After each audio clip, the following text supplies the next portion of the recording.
listening to Pet Candy. You are listening to Pet Candy Magazine, January 2022.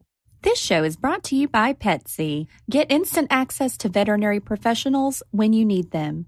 Download Petzey today.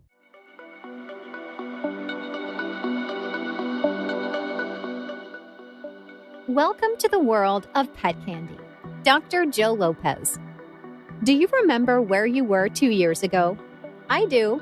I was in Orlando, Florida with our cover model, Dr. Courtney Campbell, taping some video shows for our YouTube channel.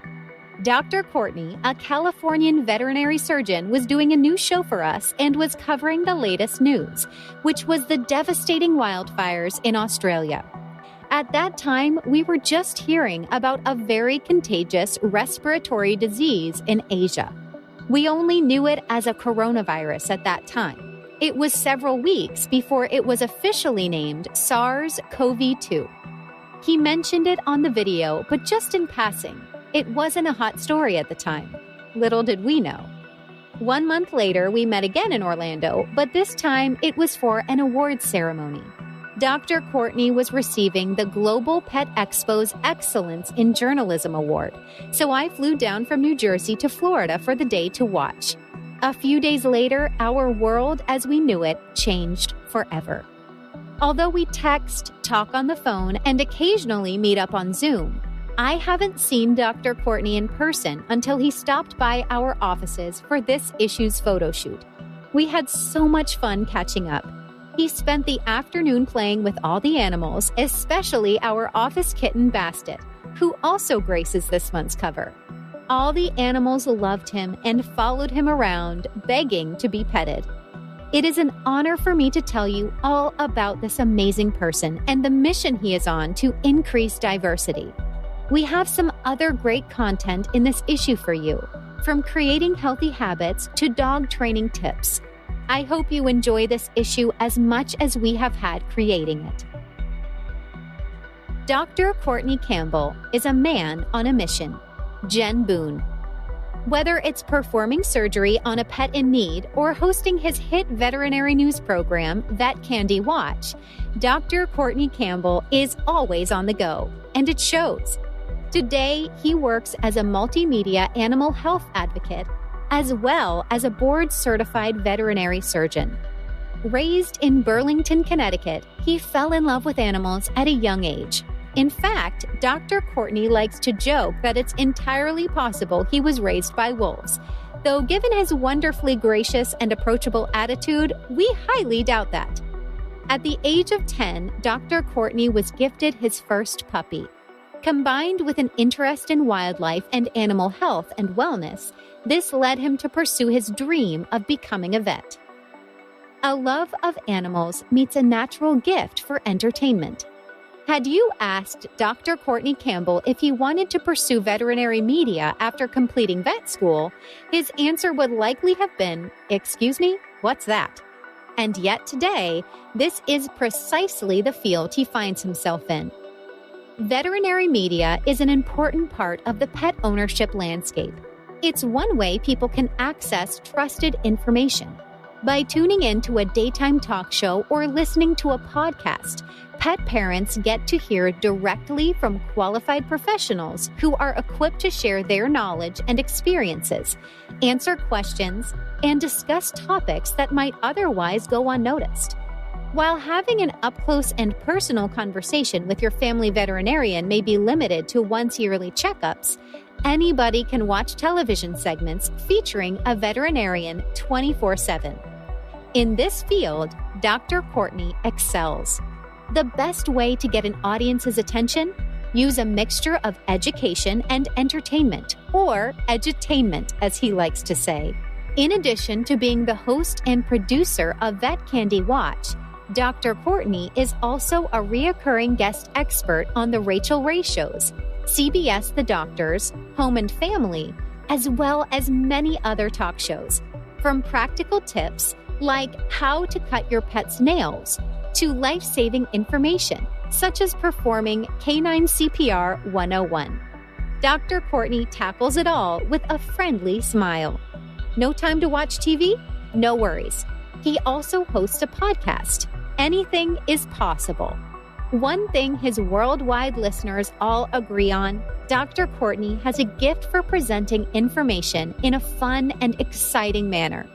He has mastered how to balance clinical work alongside the media and communication aspect of helping animals, and is an excellent role model for both current and aspiring veterinarians everywhere. Why is advocating for diversity in veterinary medicine important? What's more, Dr. Courtney Campbell is a passionate advocate for diversity in the veterinary profession. According to research in the Journal of Blacks in Higher Education, of all health professions, veterinary medicine ranked among the worst for segregation. In fact, the American Veterinary Medical Association published a piece citing that it was one of the country's whitest professions. Only 2% of vets in the U.S. identified as Black in a 2017 census. Naturally, these statistics raise concerns. That is why Dr. Courtney chooses to do diversity, equity, and inclusion, DEI, work.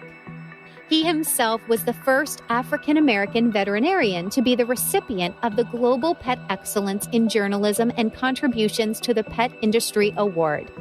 In his own words, everyone should do their part to foster the love of animal medicine for all people, no matter their race or gender.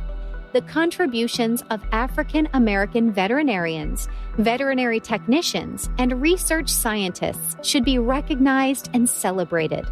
Without a doubt, Dr. Courtney is a star who shines bright in the world of veterinary medicine. Want to learn more? Follow Dr. Courtney on social media at Dr. Courtney DVM. 25 things you didn't know about me. Dr. Courtney Campbell. 1. When I was young, I wanted to be either a chef, a magician, or a veterinarian. At home, I pretend to be the first. I feel blessed to be the last, and I still haven't given up my dream on the middle one. 2. I was a National Physique Committee NPC bodybuilding competitor for 4 years, and the Spartan diet made me appreciate how much I enjoy food. I look forward to stepping on stage again someday soon. 3. My main form of entertainment growing up was spending hours outside in the woods looking under rocks and logs looking for tiny wildlife. I spent so much time outside that it's possible that I was actually raised by wolves. 4. I've acted in over 6 theater productions, and I survived the week prior to opening night, also called Hell Week, by eating a steady diet of just tortilla chips and green tea. 5. In high school, geometry made me fall in love with mathematics, and calculus quickly made me fall out of love with mathematics. 6. I had a deep passion for writing short stories in high school. Almost every story had an action or fight sequence incorporated into the storyline. 7. I'm absolutely horrible about posting on social media. I blame it on being an exennial. 8. When I was a baby, my mother told me that I almost never cried, and if I did, she would just give me food and I would stop crying. And today, I'm still the same. 9. The fact that I can be deeply passionate about both orthopedic surgery and fighting infectious disease is just one example of how expansive and beautifully intriguing veterinary medicine can be. 10. My high school sports were wrestling, track and field, cross country, and tennis. I was probably one of the worst tennis players my high school has ever seen. 11. I am a native of Connecticut. I started to realize what a unique state Connecticut is when I left home and I told someone that I just ate a grinder, and they just stared at me because they had no idea what I was talking about. 12. I was plump and chunky as a baby, and when I look in the mirror today, I still see plump and chunky. 13. I played rugby for 3.5 years at University of Delaware, and it was the first sport where I had to catch and run with a ball, and it showed. 14. I've likely done over 30 guest spots with daytime talk shows. After every segment, I marvel at the hours of personal preparation, planning, and production talent needed to make just a few minutes of great television. And yes, Rachel Ray is truly that nice. 15. Co-hosting Pet Talk, a first-of-its-kind talk show on Nat Geo Wild, is an example of speaking a dream into existence. It's still one of the most fun and amazing moments of my media career. One of my former co-hosts is Andre Milan, son of Caesar Milan, and all-around cool dude. I was honored to be on the Pet Talk team. 16. Zoo Books, a book series by the National Wildlife Federation, lit a fire under me as a kid and opened my eyes regarding animals. I was so inspired that at age 7, I wrote a letter to the fictional character Ranger Rick asking him why dogs have whiskers. And yes, I still keep his response letter under my pillow. 17. Some people have a sweet tooth. I have a rice tooth. My favorite carbohydrate is rice, any form of rice. I could eat it all day, every day. In fact, had to cut myself down to having rice only once a week because my basmati habit was getting a little out of control. 18. I'll only drink water if matcha and kombucha are unavailable. 19. I was so lucky to have such amazing guests on my podcast, The Courtney Campbell Show, and I look forward to having more. The preparation is intense, but I wouldn't change that experience for the world. One of my favorite shows was with Dr. Catherine Prim when we launched our new book, A Pet Owner's Guide to Infectious Disease. The book is available for free at heroesforhealthypets.com. 20. I have tried to suppress my nerdy love for Wolverine comics and the Matrix movie series, but I can't deny it anymore. I'm proud to be a nerd. 21. Even though I spend most of my free time lecturing or speaking at events, I suffer from stage fright. Talking about and being honest about my social anxiety has been the key to me battling against it. And no, thinking that the audience is in their underwear does not work. 22. I used to say I dislike olives, but I think detest is a better word. Actually, detest doesn't even describe how much I hate olives. 23. I'm not very good at bar sports like darts, billiards, and bowling. Some say it might have to do with being a teetotaler, but I think no matter what, I'd still be bad. 24. I'm allergic to cats, but I still love them. And based on their level of chill and my obsession for grooming perfection, it's possible that I was a Maine Coon in a former life. 25. I am boarded in surgery. Currently, I know of only one other African-American board-certified veterinary surgeon in this country. There is a need for greater diversity in veterinary medicine. Everyone should do their part to foster the love of animal medicine for all people, no matter their race or gender.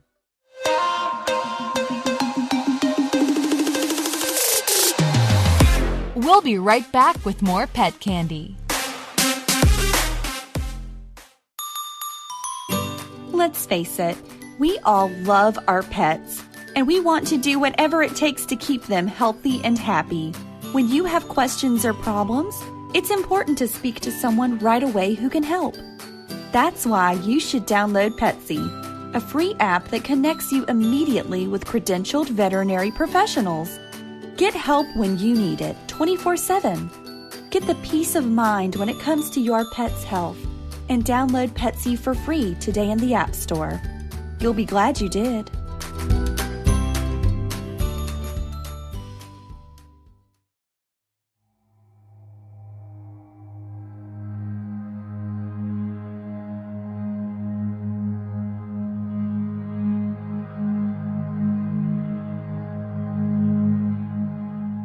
Veterinarian shortage reaches all-time high as staff are overwhelmed.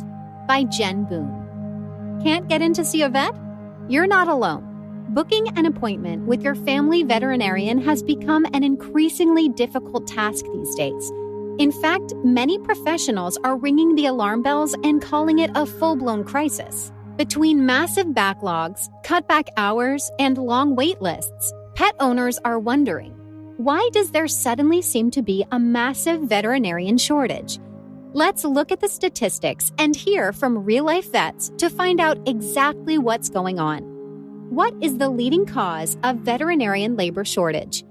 Healthcare workers and those in public service-facing roles have borne the brunt of this pandemic, and that includes veterinarians. While much of our attention has been focused on the COVID-19 virus and how it affects humans, it's important to remember that animals never stopped needing medical care as well.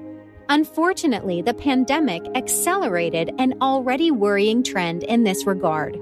Simply put, veterinarians are overwhelmed. According to National Pet Owner Survey, 70% of U.S. households had a pet in 2021, approximately 90.5 million families. Yet, only 123,472 American veterinarians are actively practicing. The U.S. Bureau of Labor and Statistics recently went so far as to update the 2020 to 30 job outlook for vets at an incredible 17%. Clearly, the math isn't adding up. But how did it get to this point? Let's have a look. Reasons for the current veterinary crisis include an increase in pet ownership. Do you know somebody who got a pandemic puppy? Lots of us do. The ASPCA found that 23 million American households acquired a pet during COVID-19. This explosion in pet parenthood has put extra pressure on vet offices across the country as their number of patients skyrocketed, seemingly overnight. Even booking basic medical appointments like spay and neuter, vaccinations, and flea prevention must be done weeks, if not months, in advance. Pandemic restrictions and social distancing rules. In addition, vet offices face tricky new workflow challenges. There are indoor gathering limits and enhanced sanitation protocols. Adhering to these new guidelines means adding extra duties to a veterinarian's already busy schedule, thus slowing down how quickly each patient can be seen. High turnover rates. Thirdly, the American Animal Hospital Association claims 23% is the average turnover rate for staff in a veterinary work setting, nearly a quarter. Positions such as veterinarian, technician, assistant, receptionist, office manager, etc., all make up this percentage.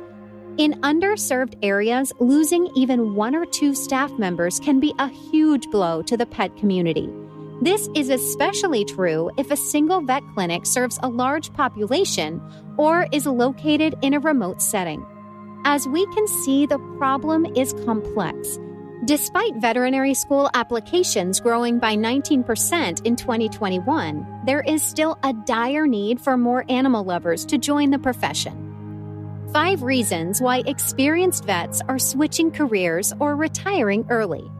Now we know the external factors adding to the overwhelming situations veterinarians find themselves in. But what about the internal side of things? We talked to vets to hear from the source. Many have chosen to hang up their scrubs because of burnout, chronic stress, long working hours, emotional toll, poor work-life balance. The takeaway? Finding a veterinarian to care for your furry family member is no longer an easy task. Hopefully, these overwhelming demands will ease as we approach the end of the pandemic. What is the solution?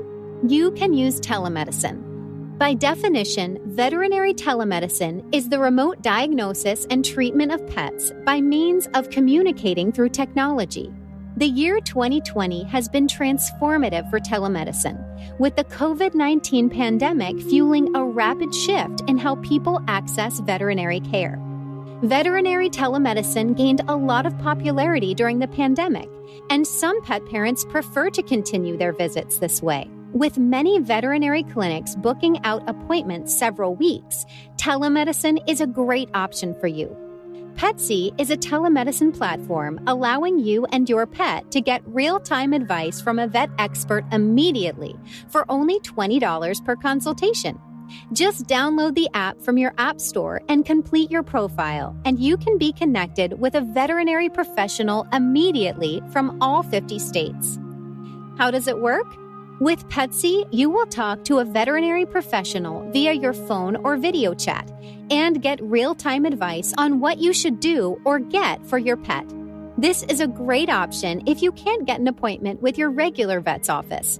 Please note, if your dog needs immediate attention, please bring them to the nearest animal emergency clinic right away. Veterinary telemedicine is also a great option if your pet is scared of the vet and makes it difficult to go, or if your pet doesn't have any serious medical issues and you just have some general questions. Don't put yourself or your pet through the stress of an in-person vet visit and try out Petzey. Looking for a 2022 goal? Train your dog. Dogs of all shapes and sizes need proper training, from the littlest Chihuahua to the tallest Irish Wolfhound. Every dog benefits from a solid foundation of basic obedience skills. This keeps them safe and mentally stimulated. Then there's the fun side of things, like learning new tricks. Looking to add one such goal to your 2022 list? Consider training your dog. 3 reasons why training your dog is a great New Year's resolution. When we brainstorm resolutions for the new year, oftentimes they have to do with only ourselves. For instance, promising to eat more leafy green vegetables or go to yoga twice per month. These are admirable health goals. But what about our dogs? Canines can benefit from 2022 New Year's resolutions as well. By committing to training your dog, you will accomplish the following. Build a stronger dog-human bond. Training takes patience. It requires you to be totally present in the moment with your pet. When we put forth effort into teaching our dog, we are also giving them our undivided attention. Dogs thrive on this. All they desire is your love and praise. Therefore, consistent training is a fantastic way to bond with your pup. Improve dog manners. Does your dog jump up on guests, bark at children crossing the street, pull on the leash? These behaviors can be easily remedied with a few hours of training each month. Protect them from danger. Thirdly, it's worthwhile to invest energy into training your dog in 2022 because these life skills will protect them from danger. Dogs who are properly trained are more confident. They know how to handle scary or unfamiliar situations. For instance, a dog who is trained to come when called won't run into busy traffic should they accidentally get off leash. Training your dog could even potentially save their life someday. Nobody knows for sure what the next 365 days will hold. However, you can get off to a great start by training your dog in 2022. Follow along at My Pet Candy for a full year of possum pet content. 5 signs to never ignore in your dog. A.M. Kuska. When you own a pet, it's a lot like being a parent. You have a creature in your care that you love more than words can describe, but they cannot always tell you if they're sick or hurting. Dogs are often notorious for hiding symptoms of illness or injury until the problem is very severe. But here are some warning signs that may mean something is wrong. Constant coughing. The occasional cough is normal, but if your dog is coughing all the time, it needs to be investigated. It could be as simple as something caught in their throat, but it may also be a sign of a more serious disease. Even if your dog seems fine otherwise, it's best to get your coughing dog seen by a vet right away. Loss of appetite. Most dogs live to eat, but if your big eater is suddenly poking at their food, it's time to go to the vet. Loss of appetite can be a sign that something is seriously wrong. Even if your dog is a picky eater and suddenly has a change of appetite beyond normal, these things should be investigated for your pet's long-term well-being. Drinking lots of water. If your dog is constantly at the water bowl, no matter how many times you fill it up, it's time for an evaluation at the vet. Drinking excess amounts of water can be a sign of some serious diseases, such as diabetes. Your vet can take a blood sample to check for common diseases that could be causing this problem. If you catch these diseases early, the outcome for the pet is often much better than if you wait until more symptoms appear. Sudden changes in behavior. Is your normally well-behaved dog suddenly growling at everyone? Is your hyperactive retriever suddenly calm and just a little too easy to walk? Sudden changes in behavior can mean more than simply a dog getting older. Irritability can be a sign that your pet is in pain somewhere, even if he's not showing it any other way. A calm dog who is normally energetic could actually be sick. The only way to know for sure is to get your pet evaluated by a professional, then go from there. Heavy panting. Unless you've just played a rousing game of fetch or it's very hot out, heavy panting can be a sign of other problems. If there's no obvious reason for it, chances are that heavy panting is a sign of distress in your pet. It's best to be cautious and get your pet checked by a vet, especially if it's accompanied by other signs your pet is sick or hurt, such as limping, drooling, or acting dizzy. Our pets can't tell us what's wrong with their words, but they can indicate problems through their behavior. If you notice one of these signs in your pet, it's time to see a vet to make sure everything is okay. French Bulldogs have higher risk of 20 common health disorders. French Bulldogs have significantly higher odds of being diagnosed with 20 common disorders compared to other dog breeds, reports a study published in the journal Canine Medicine and Genetics. To reduce the risks of breathing disorders associated with the typical shorter muzzle and flat head of French Bulldogs, the authors propose a shift to focus breeding towards more moderate characteristics. Authors from the Royal Veterinary College, Hertfordshire, England, used records from veterinary practices across the UK from 2016 using the Vet Compass database, including 2,781 French Bulldogs and 21,850 other dog breeds. Dan O'Neill and colleagues compared diagnoses for 43 specific disorders between French Bulldogs and other dog breeds. The authors observed that French Bulldogs were at significantly greater risk than other dogs for narrowed nostrils, 42.14 times greater risk, obstructive airway syndrome, 30.89 times greater risk, ear discharge, 14.40 times greater risk, and skin dermatitis, 11.18 times greater risk. Of the French Bulldogs included in the study, the authors found that 1,764, 63.4%, were diagnosed with one or more disorder, compared to 14,442, 66.1% of other dog breeds. This suggests that French Bulldogs may have slightly lower odds of being diagnosed with a disorder in general, but could also indicate owners are better at identifying health concerns in other dog breeds. Despite having a higher risk of developing 20 common disorders, French Bulldogs had lower odds of being diagnosed with 11 out of the 43 common disorders compared to other dogs, including undesirable behavior, lameness, and obesity. This highlights that the breed has the potential to move towards a healthier profile. The authors suggest that selectively breeding away from the extreme high-risk physical features of French Bulldogs, such as shorter muzzles and skin folds that are associated with health disorders, could improve the overall health of the breed. Dan O'Neill, senior lecturer at the Royal Veterinary College and co-author, said, "Achieving meaningful changes to the typical look of French Bulldogs over time requires buy-in from breeders and kennel clubs who publish breeding standards. But the biggest responsibility lies with owners who ultimately can demand dogs with more moderate features." The Kennel Club have recently updated the breed standard for the French Bulldog to move further away from elements of extreme conformation with the evidence of health ill effects. This is a very positive step to prioritize the health of dogs over human desires for how these dogs look, and we must now continue this evolution of the breed towards a more moderate conformation. The authors caution that their results are reliant on reports from veterinary practices and may not indicate how long each individual dog suffers with a disorder or its severity.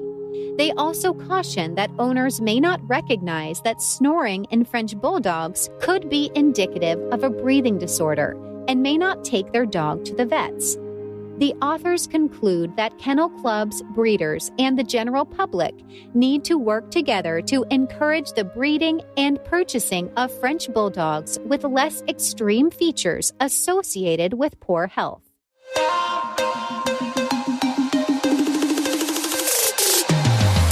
We'll be right back with more pet candy.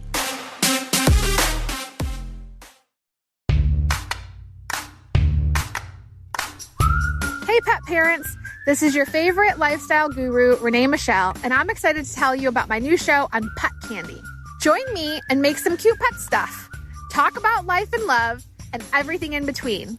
Check out the Renee Michelle Show on mypetcandy.com and let's have some fun.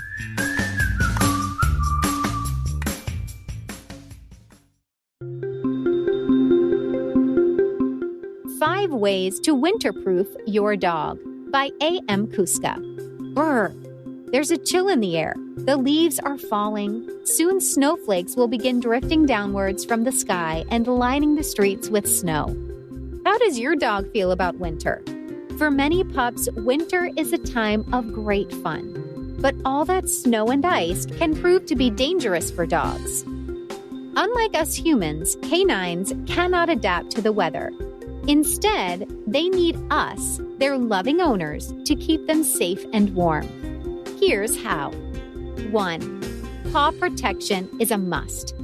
All that salt on the sidewalks and roads can lead to cracked paws. Similarly, frozen ground can be uncomfortable.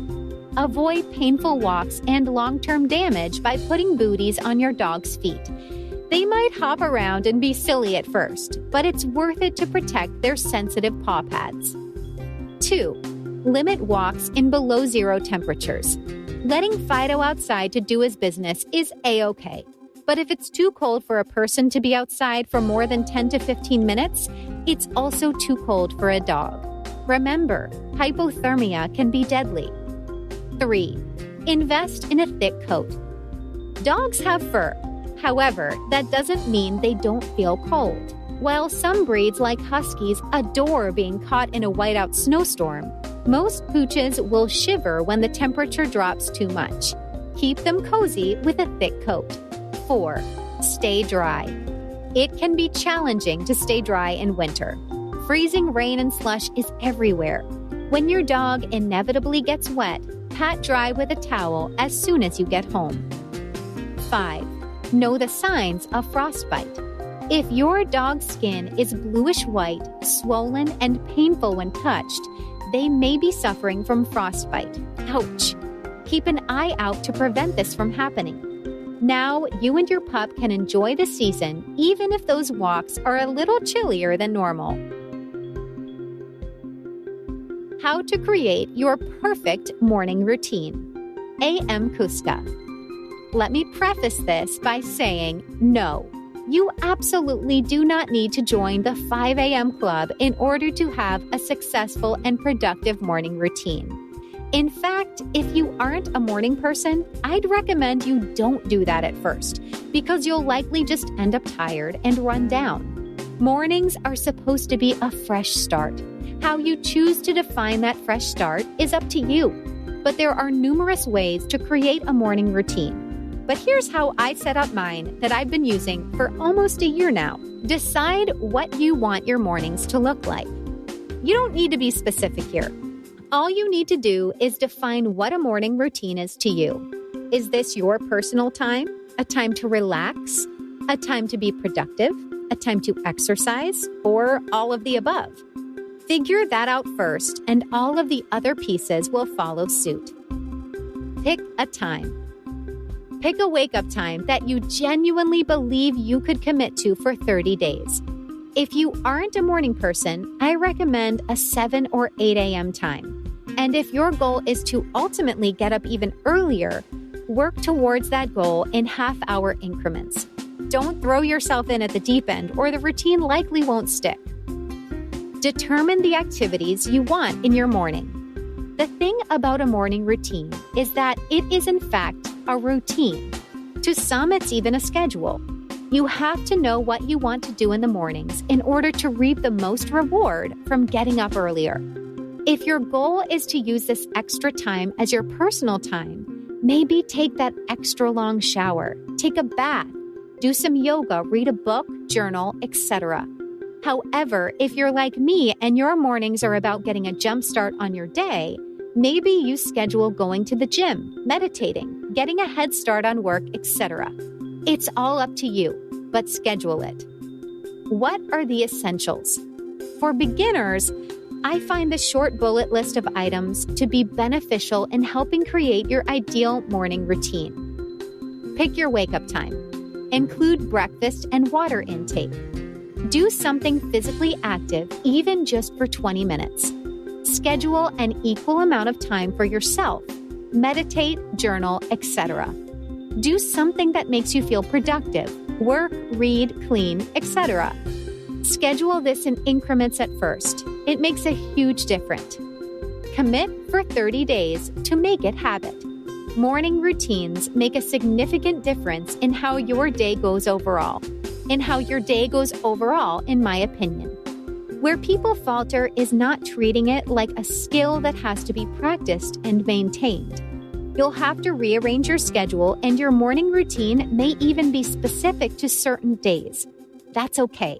The overall goal is just to ensure you feel that you're starting your day off on the right foot. The Best Vegan Korean Barbecue Chicken by Shayna Chapman. Prep time 20 minutes. Cook time 7 minutes. Total time approximately 30 minutes. Most people remember all the fun parties they went to while in college and all the unique experiences they had. Me, I remember the cafeteria's Korean barbecue chicken. The way I instantly knew they were serving it once I walked in the doors. The sweet smell of KBBQ sauce wafted into my nose and always brought such joy and excitement to me. It's the little things that count. However, I've recently been changing up my diet, and that meant switching to a more plant-based lifestyle. While it's been difficult to give up all the foods I've loved so much, I find it so rewarding when I'm able to find vegan substitutes that taste exactly like what they're replacing and are guilt-free. This recipe changed the game for me. I always thought I'd never be able to have good Korean barbecue chicken again, but the plant-based meat substitute industry has proven me wrong. Let's talk about the Sweet Earth Mindful Chicken brand. It's absolutely terrifying how close it tastes to chicken. When they say it tastes like chicken, they totally mean it.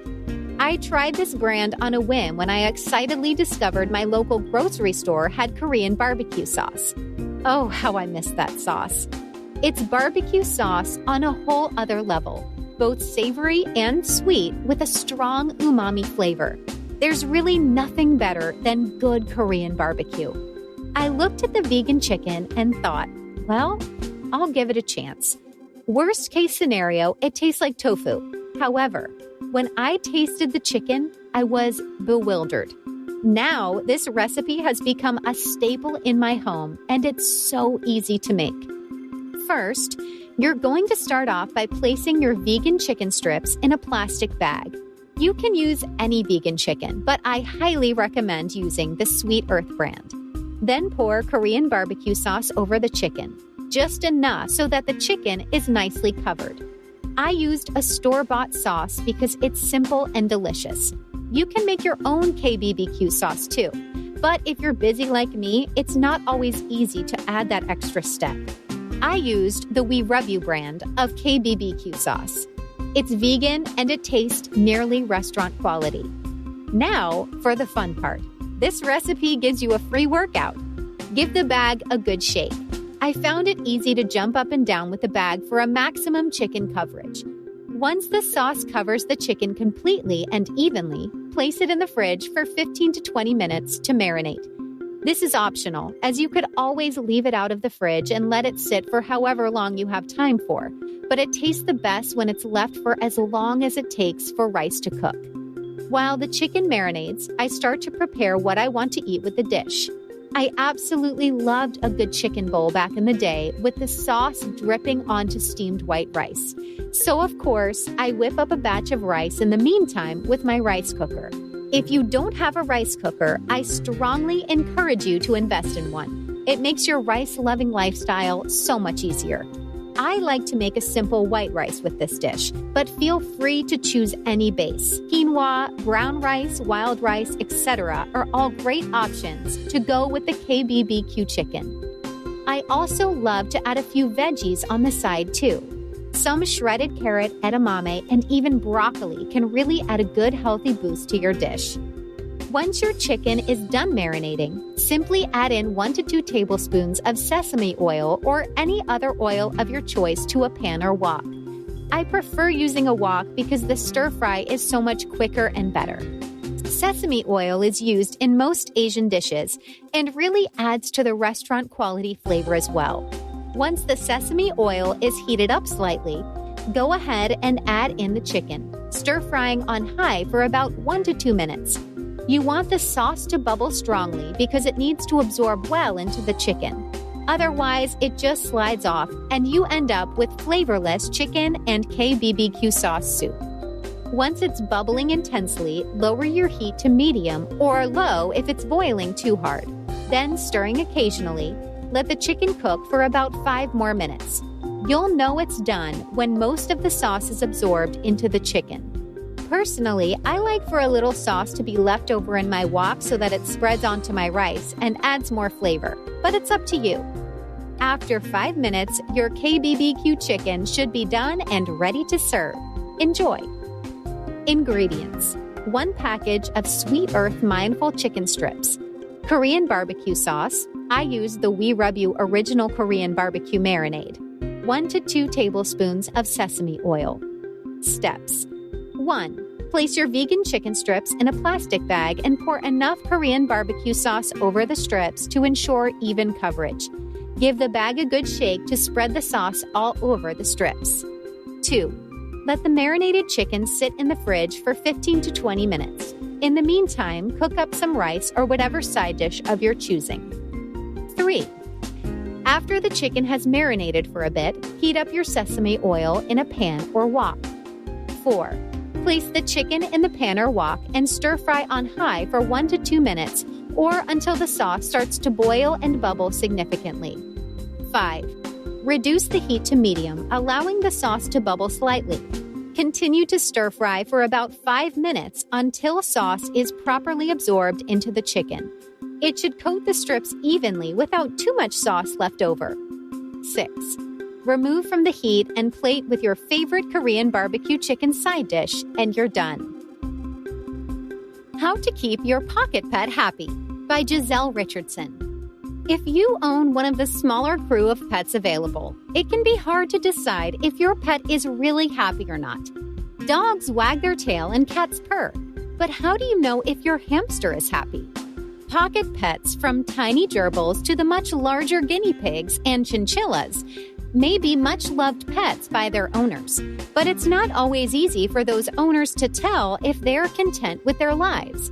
Studies show that small animals are remarkably sensitive, however, and can even tell the difference between and get stressed about being held by a stranger compared to their owners. Signs your pet is happy. The best way to tell whether your pocket pet is happy is to spend time observing them every day. Through careful observation, you'll be able to see what is and isn't normal behavior for your pet. The signs of how your pocket pet is feeling may be tiny little shifts in behavior, so watching carefully is your best chance to make sure they're feeling okay. Improving their happiness.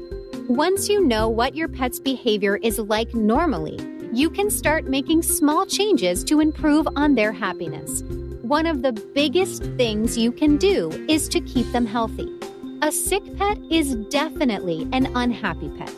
You can aid in keeping them healthy by giving them the proper food. fresh, clean water, and keeping their cage clean. Other things you can do to keep them happy is to rotate toys so they always have something new and intriguing to inspect, as well as to teach them tricks. Even the smallest of pets can learn to do simple things, like touching a target or waving a paw for treats. Learning tricks often improves the bond between you and the pet and can boost their happiness. Pocket pets don't have the same research behind them as cats and dogs, but they are loved nonetheless. Use these tips to help make your pet as happy as possible.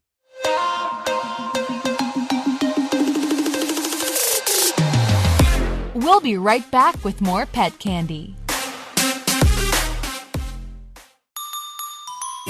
Want to know a secret? For only $20, you can speak to a credentialed veterinary professional 24/7 instantly. With Petzey, you can. Enjoy your life and be stress-free knowing that you can speak with a professional whenever you need to. Download the app for free today in the App Store. You will be happy you did.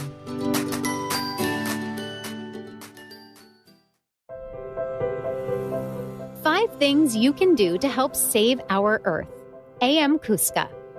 In light of Earth Day and Earth Month, it's only appropriate that we take a few minutes to talk about the ways we can help save our planet from any further damage, or even reverse the current effects.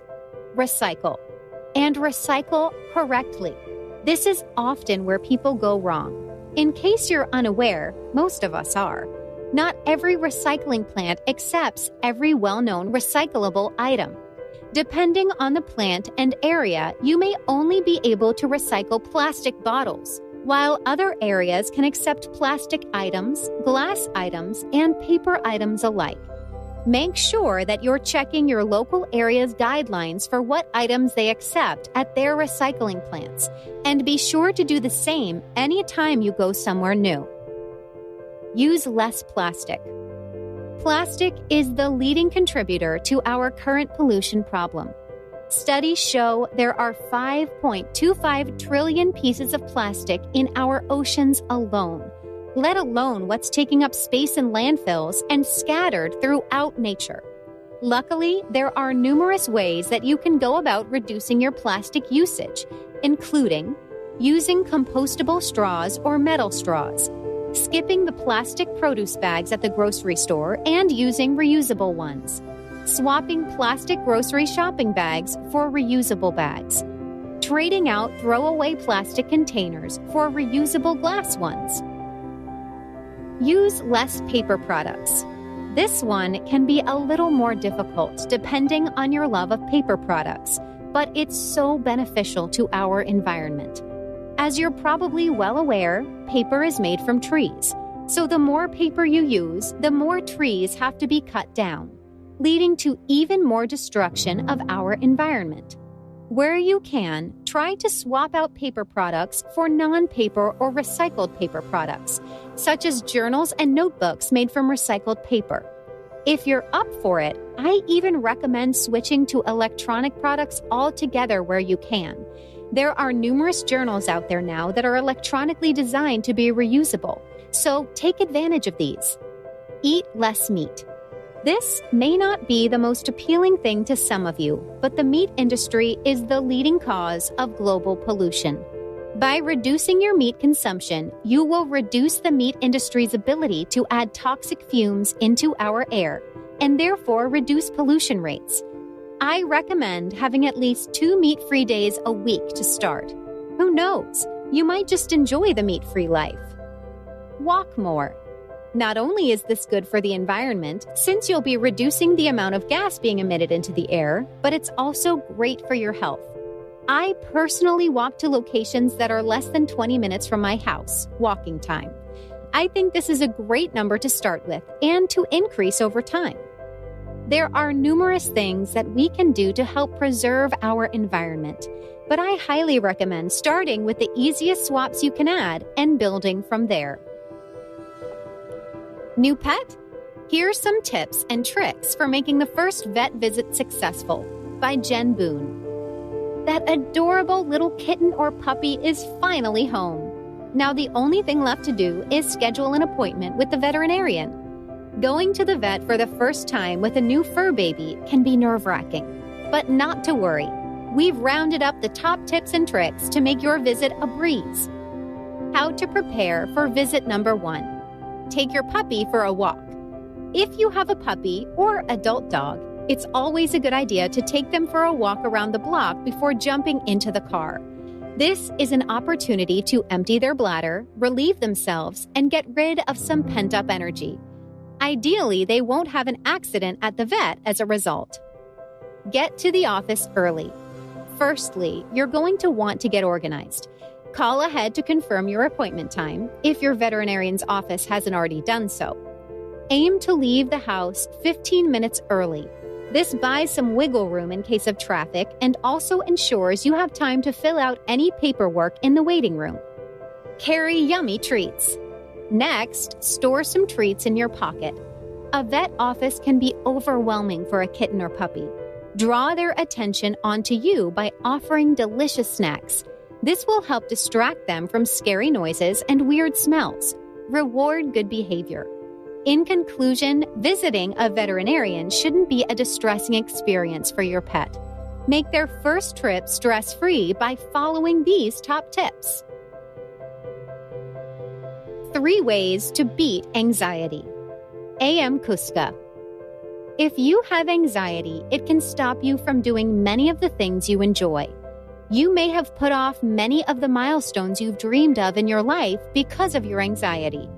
While anxiety is a disease that we can't simply walk away from, there are a few science-backed tricks that can help you enjoy life despite suffering from anxiety. Do it badly. A symptom of anxiety is that you feel like you must do everything perfectly, or it has to happen at the perfect time.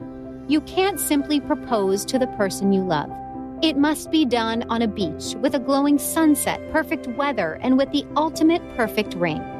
Whether you're actually planning a proposal or you simply want to clean your house, the need for everything to be perfect can stop you from doing anything at all.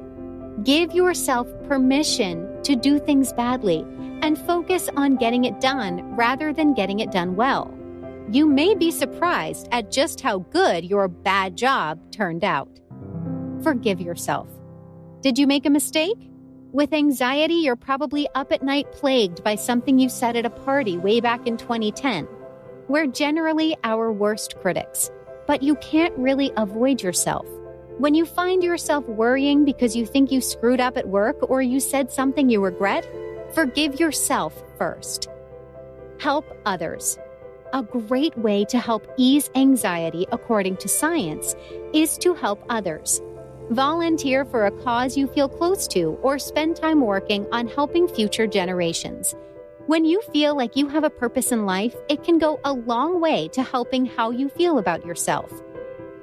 Anxiety is a crippling condition, but there are steps you can take to help ease some of the problems caused by it. These 3 suggestions are all backed by science. Why is my dog coughing? By Dr. Jill Lopez. Many things can cause your dog to cough. Canine Infectious Respiratory Disease Complex, CIRDC, is a new term to describe the various pathogens that can cause coughing and other respiratory signs in dogs. Viruses and bacteria that can cause your dog to cough include Bordetella, commonly referred to as kennel cough, Staphylococcus or Streptococcus infection, and also the viruses canine distemper, canine parainfluenza, canine influenza, canine adenovirus type 2, and canine influenza, also known as dog flu. Dog flu is the most recently discovered virus. One, H3N8, originated as a horse virus but crossed over into dogs. The other, H3N2, originated as a bird virus and crossed over to dogs. H3N8 was first identified in dogs in 2004 in Florida, and H3N2 was first found in Asia around 2002. How would they spread?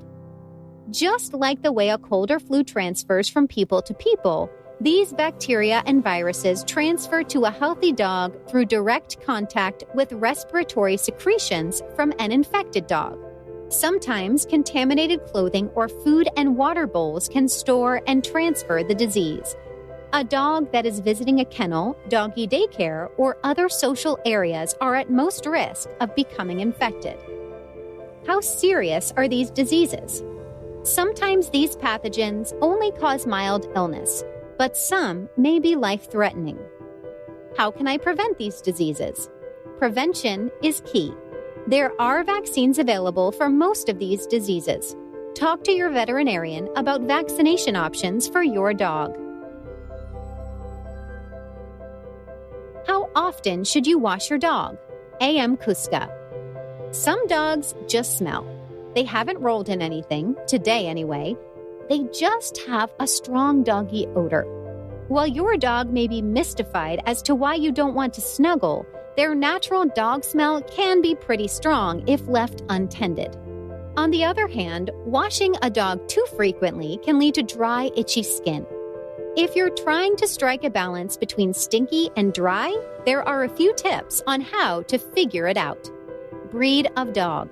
Certain types of dogs must be bathed at least once a week in order to be healthy, but probably not the breeds that first come to mind. Hairless breeds, such as the Xoloitz's Quintly or Chinese Crested, get very oily skin and need regular bathing to help strip the excess oils. Other breeds, such as the Pewley, are bathed as little as possible when their coats are corded, because washing and drying them is very time-intensive. The bottom line: unless you own a breed that has unusual needs, such as a Pewley or a Chinese Crested, the average time between baths is around 4 to 6 weeks. This includes most breeds of dogs that need regular haircuts, such as Maltese and Shih Tzus, as well as high-shedding breeds, such as German Shepherds and Dalmatians. Although breed is important, it also depends on the lifestyle of the dog and their individual needs. Some dogs never seem to need a bath, while others need medicated baths for skin problems or other treatments. If you're unsure as to your dog's specific needs, talk to your groomer to find out how often they recommend washing for your particular dog. They'll be able to advise you on how often your dog should be bathed.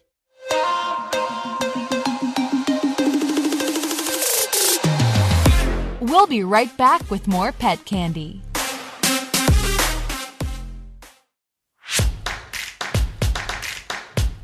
Hey, this is Shannon Gregoire. If you're like me, it's tough keeping up with everything vet med, but now I'm going to make your life a lot easier. Check out my show on Vet Candy TV, available on iTunes, YouTube, IGTV, and Facebook Watch. Catch up with all things vet med with me.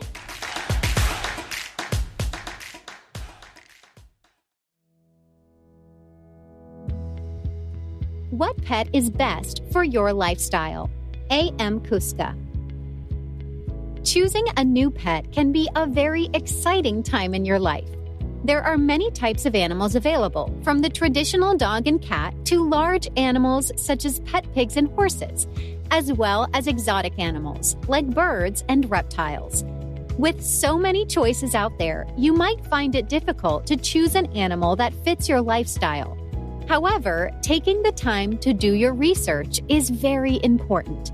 The right pet will keep you from later being forced to give up an animal because you're unable to meet its needs. You're already on the right track just by reading an article like this one. So let's get started. How much time do you have?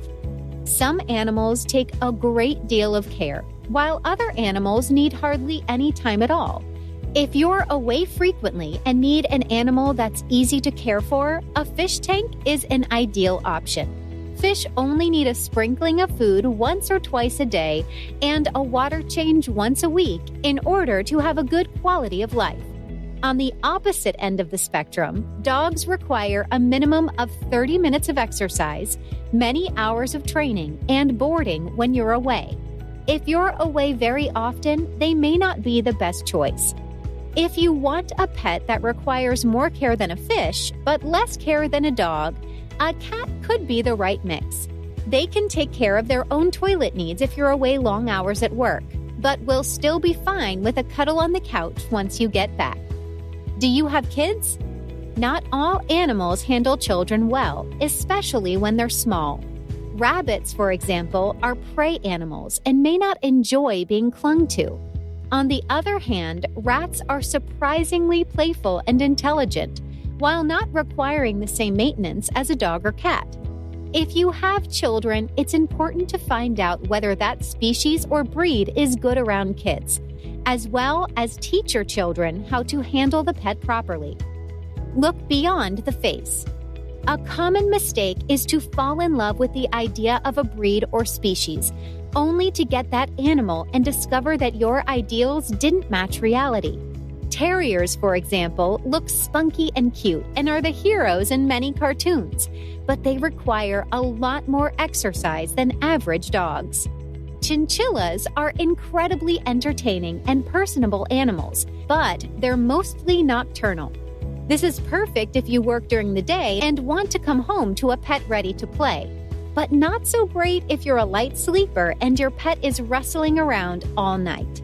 Your lifestyle is as unique as you are. Whether you're a family person, an extrovert looking for love, or a busy corporate climber who needs a pet that won't mind spotty companionship, there's a pet that's right for you. More abandonments, fewer adoptions, according to the Worldwide Veterinary Service.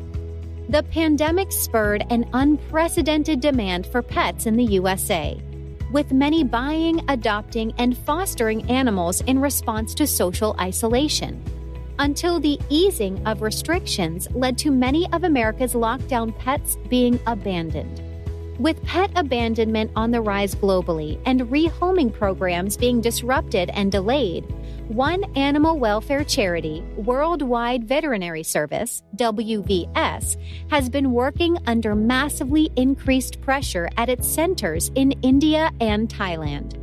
After the first lockdown in India, the charity center in Goa saw a 266% increase in the number of cats and dogs being abandoned.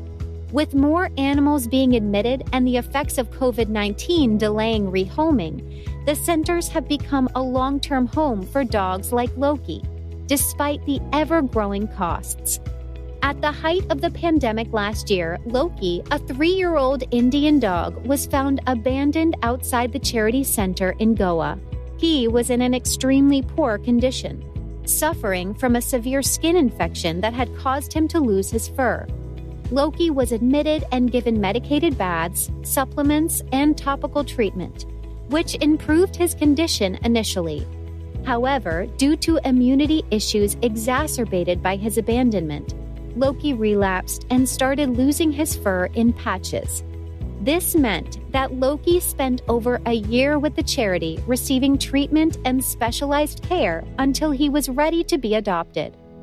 Dr. Aswin Alice, clinical director of the charity center in Goa, said the increased abandonment has put intense pressure on the veterinary team and their adoption program. The pandemic has forced us to postpone many of our adoption events, where we can engage with the local community and find suitable homes for up to 25 animals in a single day.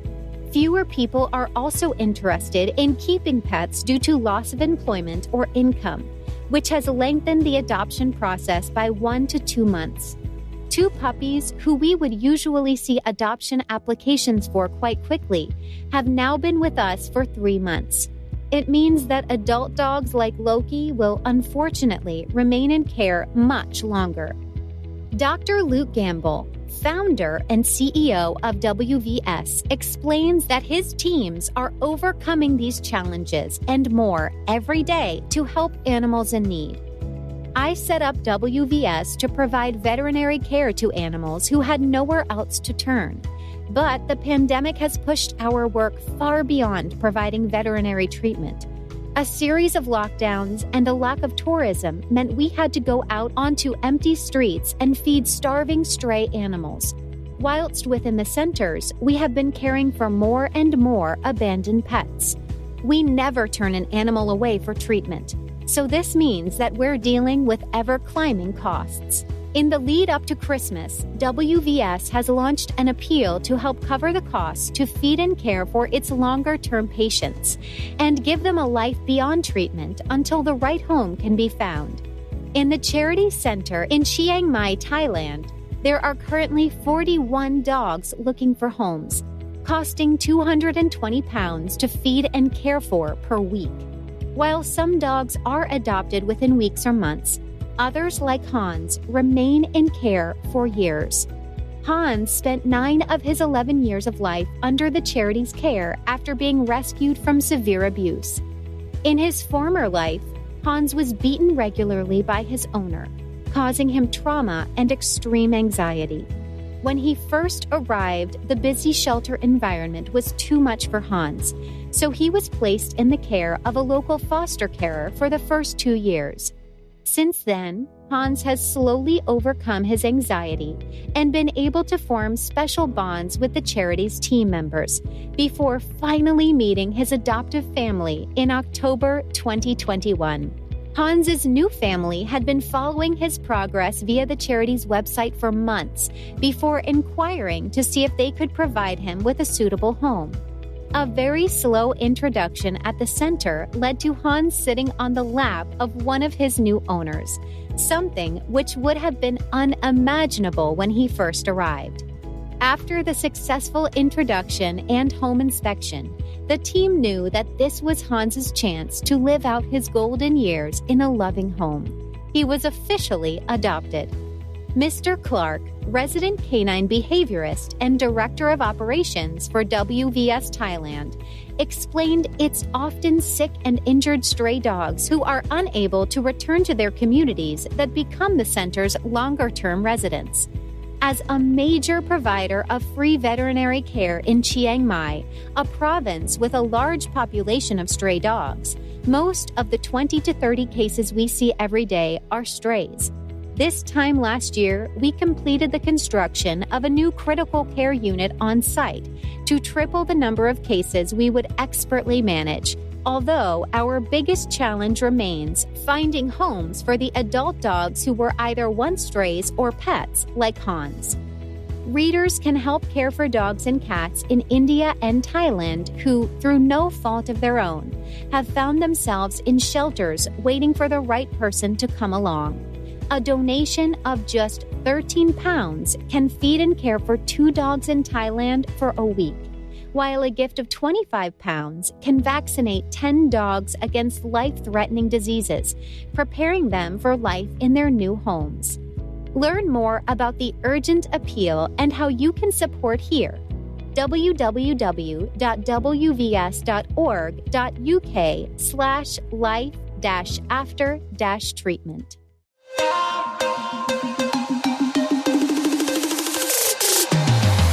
We'll be right back with more pet candy. This program is brought to you by Petzey, a free app that connects you instantly with veterinary professionals 24/7. What are you waiting for? Download Petzey today. Thank you for listening to Pet Candy Magazine, January 2022. To stay up to date with everything pets, follow us at My Pet Candy.